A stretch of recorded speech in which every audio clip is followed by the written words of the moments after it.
बिस्मिल्लाहिर्रहमानिर्रहीम। अल-क़ुरआनु हयाती। The Quran is my life, the way to connect with Allah subhanahu wa ta'ala. अस्सलामु अलैकुम व रहमतुल्लाहि व बरकातुहू। कैसे हैं आप सब? अल्हम्दुलिल्लाह। अल्लाह सुब्हानहू व तआला आप सभी को अपनी आफ़ियत में रखे हमेशा, आमीन या रब्बी। इंशाल्लाह आज का जो है वो हम दर्स शुरू करते हैं और आज का हमारा टॉपिक है निजासत दूर करने के मसाइल। निजासत इसका मतलब क्या होता है कि नापाक चीज़ें, गंदगी, ठीक है, उसको दूर करने के क्या क्या मसाइल है। देखिए वैसे तो बहुत सारे मसाइल हैं, लेकिन यहाँ पर चंद ऐसे मसाइल का जिक्र किया गया है जिसका हमारी ज़िंदगी से बहुत ताल्लुक़ है। तो इंशाल्लाह वन बाय वन देखते हैं क्या है वो। इसके ताल्लुक़ से हदीस नंबर 1 जो देखें आपकी, गलाज़त और निजासत दूर करने के लिए बायां हाथ इस्तेमाल करना चाहिए। इसके ताल्लुक़ से पहले इंशाल्लाह हदीस देख लेते हैं इस टॉपिक के ताल्लुक़ से, दैन उसके बाद कुछ बातें इंशाल्लाह शेयर करेंगे। हज़रत आयशा रज़ियल्लाहु तआला अन्हा फरमाती हैं कि रसूलुल्लाह सल्लल्लाहु अलैहि वसल्लम वज़ू और खाने के लिए दायां यानी राइट हैंड इस्तेमाल फरमाते, इस्तंजा और दूसरी निजासत दूर करने के लिए बायां हाथ इस्तेमाल फरमाते, यानी लेफ़्ट हैंड इस्तेमाल फरमाते थे।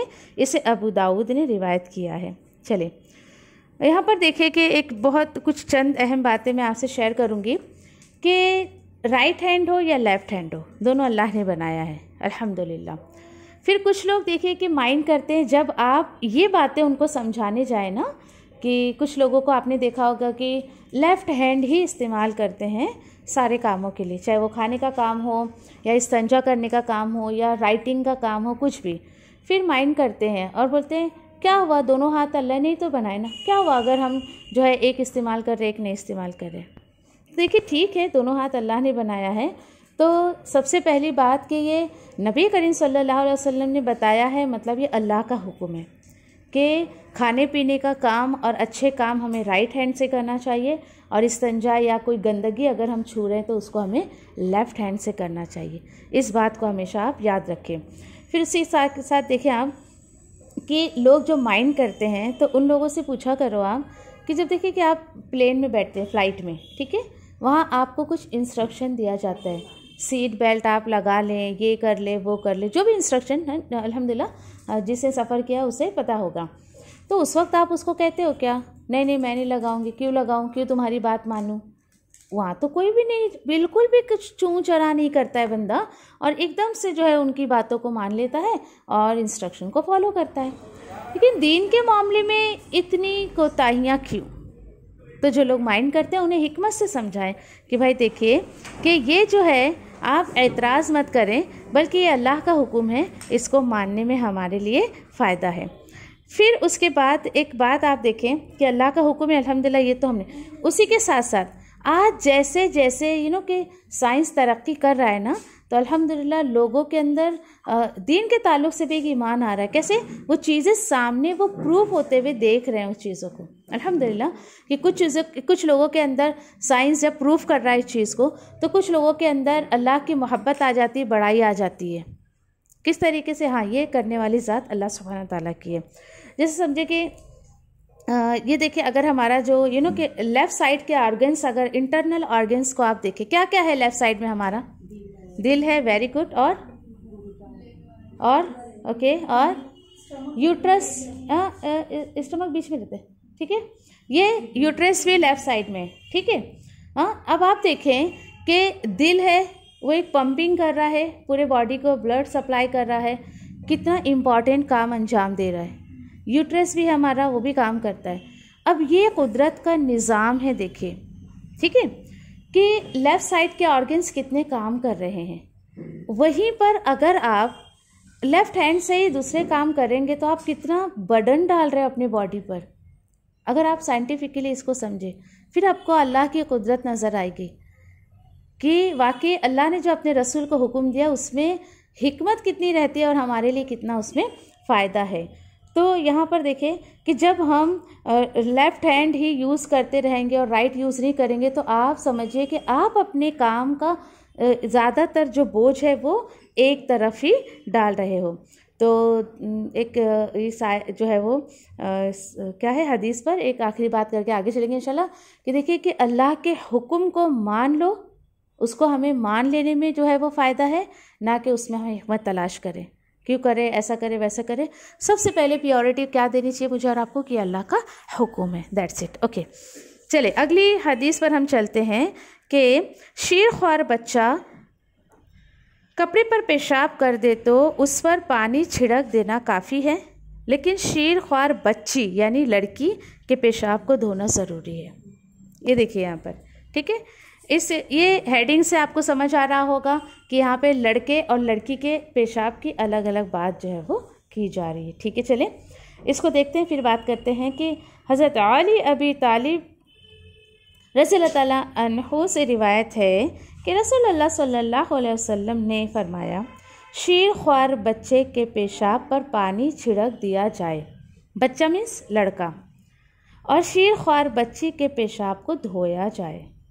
फिर वहीं पर देखिए कि हज़रत क़तादा रज़ियल्लाहु ताला अन्हु फरमाते हैं कि ये हुक्म उस वक्त तक है जब तक गल्ला ना खाएं, जब खाने लगे तो दोनों के पेशाब धोए जाएंगे। इसे अहमद और तिर्मिज़ी ने रिवायत किया है। दो बातें यहाँ पर बताई गई, यानी एक में खुलासा नहीं हो पाया तो दूसरा भी क्लियर किया जा रहा है। अब यहाँ पे कुछ चंद बातें जो है समझने की ये है कि शीर ख्वार, पहले मैं आपको क्लियर कर दूँ, जो बच्चे दूध पीते बच्चे होते ना, ओके, उनको शीर ख्वार कहा जाता है, जो दूध पीते हैं।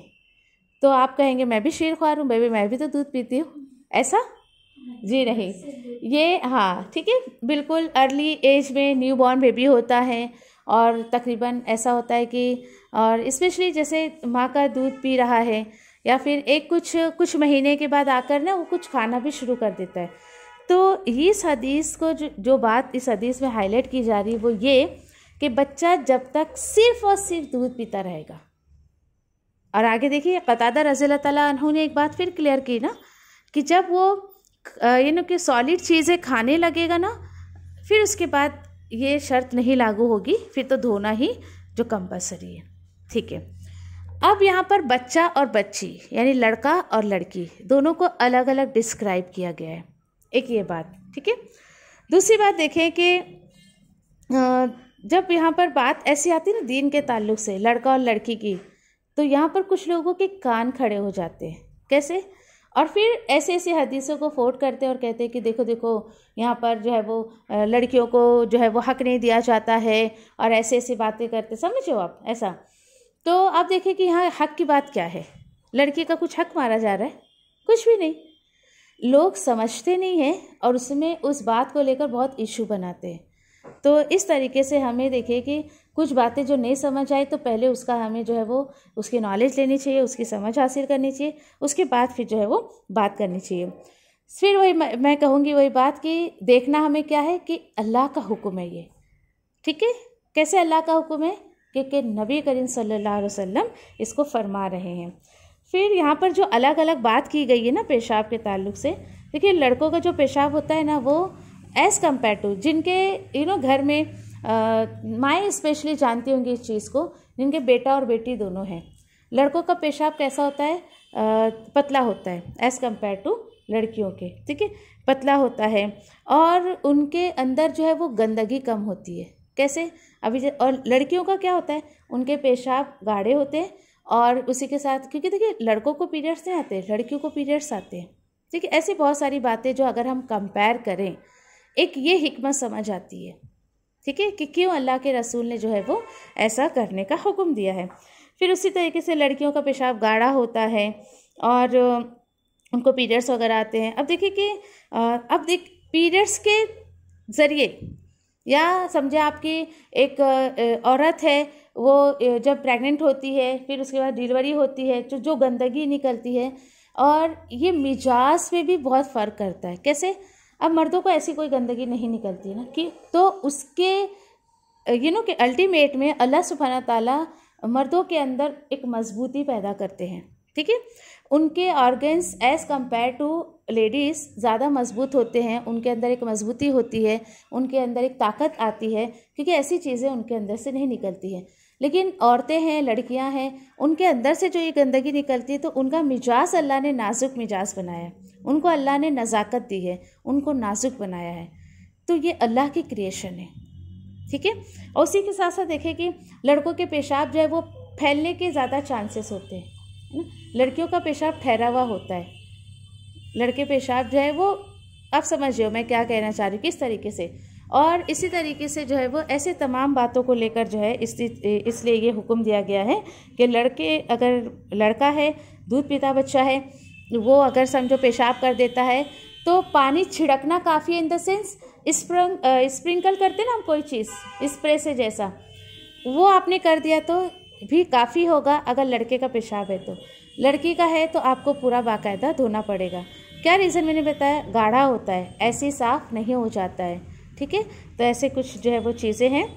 और फिर उसके बाद चले इसके ताल्लुक़ से एक और हदीस है, इंशाल्लाह उस पर भी थोड़ी सी नज़र हम डाल लेते हैं कि आप जो है वो पानी भी अगर आप छिड़क रहे हैं ना तो उस वक्त भी आपको नियत रहनी चाहिए आपकी कि मतलब इस जगह को मैं पाक कर रही हूँ, कपड़े के इस हिस्से को, कपड़े के इस टुकड़े को मैं पाक कर रही हूँ, ठीक है। चले फिर उसके बाद इसी टॉपिक से अगली हदीस की तरफ चलते हैं कि हज़रत उम्मे क़ैस बिन महसिन जो है वो रज़ियल्लाहु तआला अन्हुमा से रिवायत है कि मैं अपना बेटा रसूल अकरम सल्लल्लाहु अलैहि वसल्लम के पास लेकर हाजिर हुआ, जो अनाज नहीं खाता था। अनाज नहीं खाता था मतलब खाना, हाँ, सिर्फ दूध पर वो रहता था, ठीक है। ऐसा देखिए सिर्फ है ना दूध पीता था। उसे हुज़ूर अकरम सल्लल्लाहु अलैहि वसल्लम ने गोद में बिठाया तो उसने पेशाब कर दिया। हुज़ूर अकरम सल्लल्लाहु अलैहि वसल्लम उसके ऊपर पानी छिड़कने के अलावा कुछ नहीं किया अल्लाह के रसूल ने। देखिए ज़रा, काफ़ी इतनी बात हमारे लिए, ठीक है। इसे जो है वो कुछ नहीं किया मतलब यानी उसको धोया नहीं उन्होंने, और इसे मुस्लिम ने रिवायत किया है। देखिए ज़रा, यानी क्लियरली इस बात को जो है वो इस बात का खुलासा कर दिया गया है। और फिर उसके बाद देखें आप कि पीछे जो था कि शिर्क और बच्चा है और उसमें अल्हम्दुलिल्लाह खुलासा हो गया, लेकिन बच्चा जब खाने पीने लगे उस वक्त बहुत ज़्यादा आपको ध्यान देना है उस टॉपिक से जो ये हदीस आई है। यहाँ पर देखें कि पहली बात देखें कि अल्लाह के रसूल की गोद में ले जाकर उस बच्चे को बिठाया गया था। आप सोच सकते हैं ऐसा? आज हमारे समाज में दीनदारों को लेकर, आलिमों को लेकर क्या तस्वीर बनी हुई है? हाँ, वो अल्लाह के रसूल की गोद में बच्चा बैठा था, उसने पेशाब कर दिया था। आज आप तसव्वुर भी नहीं कर सकते कि कोई आलिम दीन है और जाके उसके गोद में आप अपने बच्चे को बिठाते, तसव्वुर ही नहीं कर सकते ऐसा। लेकिन अल्लाह के रसूल ने किया वो। फॉर एग्जाम्पल आप देखें, आपका बच्चा है आपकी गोद में, आप अपनी फ्रेंड की गोद में बिठा देते, ज़रा इसको संभालो मैं आती हूँ अभी। फ्रेंड, हाँ चले हम नहीं लेते, किसी बड़े हस्ती को नहीं लेते, यहाँ पर फ्रेंड को ही ले लेते। और उस बच्चे ने आपकी फ्रेंड की गोद में पेशाब कर दिया, या आप ही ले लें, आपके ही किसी फ्रेंड का बच्चा आपकी गोद में है और उसने पेशाब कर दिया, उस वक्त क्या रवैया होगा आपका? क्या बोलेंगे? आज के बाद तो मैं इस बच्चे को लूँगी ही नहीं, है ना। ऐसा मे बी जो सोच है, अल्हम्दुलिल्लाह आप नहीं करते, बहुत अच्छी बात है, इट्स अ गुड एटिकेट, अच्छी आदत है ये। लेकिन आप देखें कि इस बच्चे को तो आज के बाद मैं लूँगी नहीं, यानी कुछ भी इस तरीके की जो है वो सोच आ सकती है। सोचे ज़रा आप, हाँ। और लेकिन अल्लाह के रसूल ने ऐसा नहीं किया, बल्कि क्या किया कि वहाँ पर और उसी चीज़ को आप अपनाएं। कोई बात नहीं, बच्चे ने पेशाब कर दिया, बस छिड़के, अगर लड़का है तो छिड़क दे, जाके धो ले। ये एक इखलाक, ये एक नर्म मिजाजी आपका देखेगा कोई तो उसको कितना अच्छा लगेगा। आप सोचिए सिर्फ अखलाक को अल्लाह के रसूल के कि कितने सॉफ्टनेस से, कोई मचमच नहीं, कोई दंगल नहीं, कुछ नहीं, किसी को सुनाया नहीं, किसी को कहा नहीं, कुछ भी नहीं, आराम से बस उसको पानी छिड़का और धो दिया। न लान तान किया उसके पेरेंट्स से, क्या ला के बिठा दिया मेरी गोद में, देखो ये बच्चे ने पेशाब कर दिया, ऐसा है ना। तो ऐसी कोई भी बात उन्होंने नहीं की, ठीक है। चले, और उसी के साथ साथ देखिए कि यहाँ पर अल्लाह के रसूल की नर्म मिजाजी हमें पता चलती है कि अल्लाह के रसूल बहुत नर मिजाज के थे कि उन्होंने उस पेरेंट्स को कुछ कहा नहीं, बल्कि अपने आप से जो है वो ये कर लिया। ठीक है, चलें अब देखें कि वो एक अखलाक हम देखें या हदीस हमारे जो सामने है, उससे एक बात जो हमें पता चलती, देखें कि दीन जो है वो लोगों से हटकर अलग अलग रूप इस्तेमाल करने का नाम नहीं है कि हम जो है भाई दीनदार है तो हम लोगों से कटें, और मैं जैसे आप लोगों के बीच में हूँ तो अलग रंग रूप ले लूँ, किसी और के पास हूँ तो मैं अलग रूप बना लूँ अपना, अलग कैरेक्टर हो मेरा। जी नहीं, दीन इसकी इजाज़त नहीं देता है कि आप जो है वो अलग अलग रूप इख्तियार करें, ऐसा नहीं है।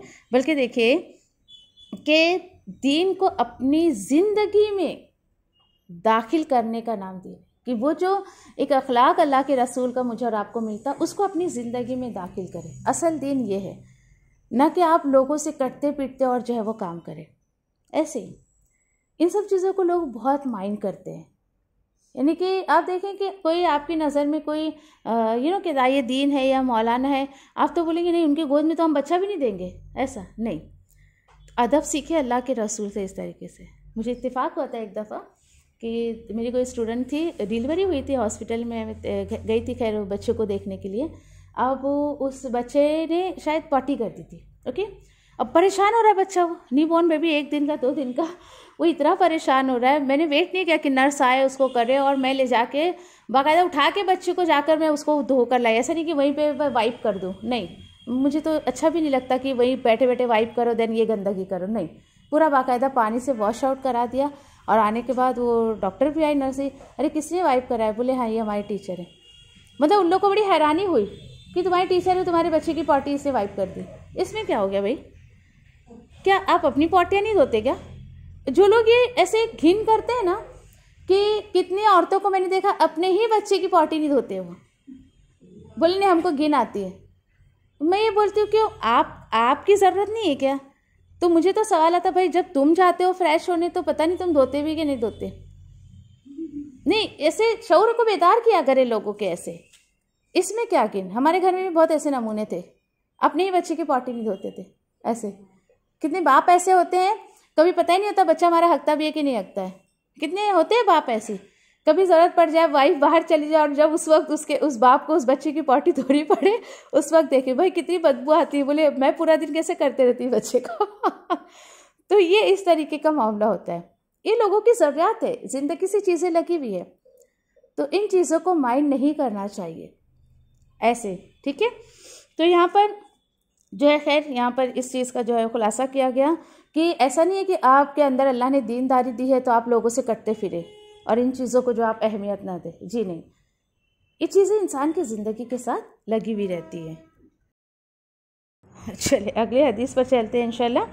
और कपड़े में जो है वो मनी या कोई दूसरी रतूबत लग जाए तो अपनी जो है वो उतनी सी जगह पानी से धोकर नमाज पढ़ लेनी चाहिए, ख्वाह उसका निशान बाकी रहे। ये भी एक बहुत बड़ी मिसअंडरस्टैंडिंग है लोगों के अंदर। अब पहले आप इसको क्लियर करें कि मनी किसको कहा जाता है। जो मर्दों का एक वाइट डिस्चार्ज होता है उसको मनी कहा जाता है, और जो औरतों का एक वाइट डिस्चार्ज होता है उसको रतूबत कहा जाता है। ठीक है, दोनों में फ़र्क है। तो यहाँ पर एक हदीस है, 2 है बल्कि, दोनों को लेकर इकट्ठा बात करते हैं। क्या यहाँ पर अल्लाह के रसूल फरमा रहे हैं। हज़रत आयशा रज़ियल्लाहु ताला अन्हा फरमाती हैं, मैं नबी करीम सल्लल्लाहु अलैहि वसल्लम के कपड़े से जिनाबत धो देती, फिर आप सल्लल्लाहु अलैहि वसल्लम नमाज के लिए तशरीफ़ ले जाते और पानी की नमी कपड़ों पर बाकी होती थी, और इसे बुखारी ने रिवायत किया है। ठीक है, चलें अगली जो है हदीस हम देखते हैं। हज़रत आयशा रज़ियल्लाहु ताला अन्हा से रिवायत है कि वो नबी करीम सल्लल्लाहु अलैहि वसल्लम के कपड़े से मनी धो डालती, लेकिन मनी के निशान या निशानात कपड़े पर बाकी रहते। इसे बुखारी ने रिवायत किया है। ठीक है, अब यहाँ पर देखें कि आपको ऐसा लगेगा अरे क्या है, उसी कपड़े को धोया और नमाज के लिए चले गए। तो जो इस हदीस में समझने की बात है, देखिए कि पहले लोगों के पास कपड़े कितने कम हुआ करते थे, वही कपड़ा ज़रूरत के तहत इस्तेमाल कर लिया और फिर नमाज के लिए ज़रूरत पड़ी तो उसी कपड़े को धोकर इस्तेमाल कर लिया। आज के टाइम पे कैसा है, सोने का कपड़ा अलग, नहाने का अलग, बाहर जाने का अलग, कितने कपड़े भरे पड़े। आप बोलेंगे भाई इस हदीस पे तो मुझे ज़रूरत ही नहीं अमल करने की, मैं तो पूरा कपड़े ही बदल लूँगी, धोने का तो छोड़े आप। लेकिन देखिए आपकी ज़रूरत के तहत अल्लाह सुब्हाना ताला ज़रूरत के तहत जो है आपको हदीसें और अल्हम्दुलिल्लाह कुरान की आयतें भी इसी तरीके से मिलती है। तो यहाँ पर जो है कि जो बात जो है देखिए कि अगर ऐसी कोई ज़रूरत आन पड़े कि ऑन द स्पॉट आपको उसी कपड़े पे, यानी कोई ऐसी निजासत लगी है और मनी, देखिए कि हस्बैंड वाइफ के रिलेशन से जो डिस्चार्ज होता है ना उसको मनी कहा जाता है, जो मर्द का डिस्चार्ज होता है, ठीक है। अब यहाँ पर आयशा रज़ियल्लाहु तआला अन्हा और नबी करीम सल्लल्लाहु अलैहि वसल्लम के ताल्लुक़ से जो बात हो रही है, आप सल्लल्लाहु अलैहि वसल्लम के कपड़े पर वो लगा हुआ होता था।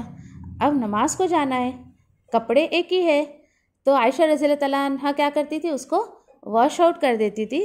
पहली हदीस में जैसे हमने देखा कपड़ा थोड़ा सा गीला हुआ करता था लेकिन उसका दाग ख़त्म हो जाता था, ठीक है। तो इसी को आप अपने जो है वो समझिए, इंशाल्लाह आगे एक मसला आएगा हैज़ का, पीरियड्स के ब्लड वगैरह जो होते हैं ना, हाँ, तो वो अगर आपके कपड़े पे लगा हुआ है और उसको वॉश आउट कर दे, आप पाक कर ले, सिर्फ वॉश आउट भी ना करें, उसको पाक करें, ठीक है। इस नियत से वॉश आउट करें कि मैं इसको पाक कर रही हूँ, हाँ थोड़ा गीला है लेकिन दाग नहीं है, तो इस हदीस की रोशनी में आप उसको पहनकर नमाज़ पढ़ सकते हो। लेकिन आज तो अल्हम्दुलिल्लाह कपड़ों की इतनी कमी नहीं है तो कोई करेगा भी नहीं ऐसा, ठीक है। दूसरी चीज़ यहाँ पर देखें कि पहले जो है वो कहना चाहिए कि ये क्यों अल्लाह सुब्हाना ताला अपने रसूल के ज़रिए मुझे और आपको बता रहे हैं कि कोई ये बहाना ना करे कि देखो भाई मेरे पास तो कपड़े ही नहीं, मैं कहाँ जाऊँ नमाज के लिए। कोई बहाना नहीं चलेगा, नहीं है, आप इस तरीके से जाएं लेकिन अपनी नमाज को, अपनी इबादत को मत छोड़ें, ठीक है। चलें फिर उसके बाद यहाँ पर देखिए कि कुछ बातें जो है वो कि एक साइड पॉइंट जो इन दो हदीसों में मुझे और आपको समझने के लिए है वो ये कि यहाँ पर देखिए कि आयशा रज़ियल्लाहु तआला अन्हु के ताल्लुक़ से कि उसी से कि एक औरत जो देखे कि उसके शौहर की खिदमत का जज्बा यहाँ पे हमें दिख रहा है कि आयशा रज़ियल्लाहु तआला अन्हु अगर धो रही हैं तो वो खिदमत कर रही ना अल्लाह के रसूल की, और एक मोहब्बत का जज्बा भी दिख रहा है। तो क्या पता चला कि हमें अपने शौहर की इन चीज़ों का भी बहुत ज़्यादा ख्याल रखना चाहिए, ठीक है। अगले हदीस की तरफ चलते हैं और थोड़ा फ़नी भी है ये। अहले किताब के बर्तन धोते वक्त या धोने के बाद कलमे शहादत वगैरह पढ़ना सुन्नत से साबित नहीं है। मजबूरी की हालत में अहले किताब के बर्तन पानी से धोकर जो है वो इस्तेमाल करना जो है वो करना जायज़ है। ये क्या है, अब देखिए यहाँ पर जो बताया जा रहा है, हदीस पढ़ते उसके बाद देखते हैं कि यहाँ पे हज़रत अबू सालबा जो है रज़ियल्लाहु तआला अन्हु से रिवायत है कि फरमाते हैं कि नबी करीम सल्लल्लाहु अलैहि वसल्लम से दरियाफ़्त किया कि ए अल्लाह के रसूल, हम जो है वो सफ़र करने वाले लोग हैं, यानी खाना बदोश होते हैं ना, उर्दू में एक वर्ड है कि एक जगह हमारी रिहाइश नहीं है, कभी हम कहीं हैं कभी कहीं हैं, ऐसा, ठीक है। हमारा गुज़र यहूदी नसारा और मजूसियों पर होता है और उनके बर्तनों के अलावा हमें कोई बर्तन मैसर नहीं आता है, और इस बारे में क्या हुक्म है, आप हमें ज़रा गाइड कर दें। रसूल अकरम सल्लल्लाहु अलैहि वसल्लम ने फरमाया, अगर अहले किताब के बर्तनों के अलावा कोई बर्तन ना मिले तो उनको पानी से धो लो और उनमें खाओ पियो। इसे तिरमिज़ी ने रिवायत किया है। कंडीशन के तहत, हालात के तहत। अब कुछ लोगों का हाल देखिए ऐसा है कि मतलब ऐसा, भाई बर्तन को तुम धो रहे हो, कलमे शहादत पढ़ के उसको इस्लाम कबूल करवा रहे हो। ये था लोगों की मेंटेलिटी कि तुम नहीं, आसानी, दीन में बहुत आसानी रखी है अल्लाह ने। और कुछ लोगों का हाल ऐसा है ना कि ये तो चले यहूदी नसारा की बात है ना, हमारे समाज में क्या फितना है कि एक तौहीद परस का बर्तन अगर किसी यानी कि मुशरिक के घर में भी चला गया ना, तौहीद परस तो माइंड नहीं करेगा, चल जान दे मुशरिक का बर्तन मेरे घर में आ गया, लेकिन वो आज मुशरिक जो मुसलमानों में मुशरिक लोग हैं जो शिर्क जैसे काम करते हैं, तौहीद परस का बर्तन आ गया, कुछ तो नहीं बाबा, वो तो काफिरों से भी बदतर है, उनका तो लेने का ही नहीं कुछ, ये जुमला बोलते हैं अस्तगफिरुल्लाह। सोचिए ज़रा, यहाँ वो सहाबी सवाल कर रहे हैं अल्लाह के रसूल से कि हम यहूदी नसारे, यानी आप सोचिए कितनी शॉर्टेज है बर्तनों की, कितनी शॉर्टेज है कि वो बोल रहे हैं कि यहूदी नसारा हमको बर्तन ना दे, तो हमारे पास बर्तन ही नहीं है इस्तेमाल करने के लिए, तो हम क्या करें। तो अल्लाह के रसूल ने कहा ठीक है ना, अगर उसके अंदर देखिए कि ज़ाहिरी कोई गंदगी नहीं लगी है, कोई निजासत नहीं लगी है, तो आप उसको नॉर्मली धोकर उसको यूज़ कर लें। फिर एक सवाल आता है ना कि होटल वगैरह में हम खाना खाने जाते हैं ना, होटल्स हो गए या कुछ ऐसे रेस्टोरेंट वगैरह या कुछ ऐसा ना, तो वहाँ देखिए कि वो लोग जो बर्तन इस्तेमाल करते हैं ना, तो बहुत मरतबा उसको वॉश आउट करते हैं। और वैसे भी रूम टेम्परेचर और इतना हाई टेम्परेचर पर वो लोग उसको वॉश आउट करते हैं कि जर्म्स वगैरह सब ख़त्म हो जाते हैं अल्हम्दुलिल्लाह। तो आप यूज़ कर सकते हो उनके बर्तन वगैरह, कोई वो नहीं है, क्योंकि ज़ाहिरी निजासत नहीं दिख रही ना उसके अंदर कोई। और बर्तन तो धो के वैसे भी साफ़ हो जाता है, लेकिन साफ़ होता है, पाक करने के लिए आपको उसको धोने से पहले भी नियत करनी पड़ेगी। ये सब एक कि एक इतना कॉमन सेंस होना चाहिए कि ऐसा ज़रूरी नहीं कि हम अपने घर के बर्तन को पाक करें कि भाई मैं पाक करने के लिए इस बर्तन को धो रही हूँ, इस तरीके से कोई आपको ऐसा नहीं करना है। लेकिन यह है कि दिल में इरादे से ना कि मेरा बर्तन पाक साफ़ रहे, और इस तरीके से अल्लाह सुब्हानहू तआला आपको ज़ाहिरी और बातिनी सब गंदगी से महफूज रखेंगे। फिर उसकी बात देखें फिर कि जो है वो अच्छा, एक बर्तन के ताल्लुक़ से एक बात मैं आपसे जो है वो शेयर करना चाहूँगी। वाकई कुछ लोगों को सेंस नहीं होता है कि किस तरीके के बर्तन हमें इस्तेमाल करने चाहिए। अब इस हदीस की रोशनी में आप ये बोल सकते हो कि नहीं भाई मैं तो किसी यहूदी नसारा का बर्तन इस्तेमाल नहीं करती हूँ, तो इसको एक अलग पॉइंट ऑफ व्यू से हम देखते हैं। फिर आपको ऐसे बर्तन इस्तेमाल करने से भी गुरेज करना चाहिए, एहतियात करना चाहिए कि जिससे किसी हराम खाने पीने का लॉजिक हमें दिखे। फॉर एग्ज़ाम्पल, अगर एक स्टैंड वाला ग्लास आप देखते हो तो उसमें आपको क्या सेंस आता है, बोलिए क्या सेंस आता है। एक स्टैंड वाला ग्लास आप देखते हो तो स्पेशली, वेरी गुड, स्पेशली वो ग्लास किस लिए इस्तेमाल किया जाता है, फॉर द वाइन, शराब के लिए इस्तेमाल किया जाता है। यानी उस ग्लास को देख के मेरे जहन में बिल्कुल शराब का ख्याल आता है। तो ऐसे बर्तनों से परहेज़ करें, इस्तेमाल करना अवॉइड करें। फिर अभी कुछ टाइम पहले किसी आयत के तफसीर में मैं अपने स्टूडेंट से एक बात शेयर कर रही थी कि मार्केट में एक वो एक बर्तन आया है, बहुत खूबसूरत सा लगता है। वो बॉन करके, मुझे तो पता, मैं ख़रीदती नहीं तो मुझे पता भी नहीं, बॉन करके कुछ उसका नाम है, हड्डियों से बना हुआ वो बर्तन रहता है, चाइना बॉन करके समथिंग, ऐसा कुछ आपको ख्याल आए तो ज़रा मुझे बताइएगा। तो वो बर्तन बॉर्च, अच्छा हाँ, तो जी अब आपको मैं उसके पीछे की हिस्ट्री उस आयत में मैंने तफसीर में जो है वो उसको डिटेल बताई थी कि वो कैसे चला वो। तो आप देखिए कि अगर आपके घर में किसी के हो ना तो उसको एहतियात करें। क्यों बताएं? क्योंकि उन्होंने अपने बुज़ुर्गों की हड्डियों को सेव किया, उसकी बॉडी को, और उसके बाद वो चाहते हैं कि इस तरीके से हम सेव करें। कि कैसे सेव करें? तो इस तरीके से इसको कुछ मॉडिफाई करके ताकि ये हमारे इस्तेमाल में रहे। और तो सोचिए आप ज़रा, हराम चीज़ से वो बनी हुई चीज़ है तो उसको एहतियात करें कि यूज़ ही ना करें। सोचिए ज़रा आप, यानी किस किस तरीके से लोग ईमान में बिगाड़ पैदा करने की कोशिश करते हैं। हाँ, फिर उसके बाद हाँ, कॉस्टली बहुत रहता है, बहुत कॉस्टली आता है, सुना है मैंने कहा ना मैं इस्तेमाल नहीं करती तो मुझे पता नहीं, लेकिन ये वबाल मार्केट में है, ये इतना मुझे ख़बर मिली थी ऐसा। ठीक है, चलें फिर अल्हम्दुलिल्लाह बर्तन के ताल्लुक़ से ये जो बात हो गई हमारी। देखें, अपने घर के बर्तनों का भी जायज़ा लें कि अगर कोई ऐसा बर्तन आपके घर में है कि जिसको देखकर कोई हराम चीज़ का सेंस आता है ना, तो उसको अवॉइड करें इस्तेमाल करना। आप बोलेंगे मैं कोई हराम चीज़ थोड़ी खा रही हूँ, लेकिन जहन तो उस चीज़ की तरफ जा रहा है, तो एहतियात करने की कोशिश करें। सुब्हानल्लाहि व बिहम्दिही, सुब्हानक अल्लाहुम्मा व बिहम्दिका, नशहदु अल्ला इलाहा इल्ला अंता, नस्तगफिरुका व नतूबु इलैक, रब्बना तक़ब्बल मिन्ना इन्नका अंतस समीउल अलीम व तुब अलैना इन्नका अंतत तव्वाबुर रहीम, आमीन या रब्बल आलमीन। जज़ाकुमुल्लाहु खैर। अस्सलामु अलैकुम व रहमतुल्लाहि व बरकातुहू।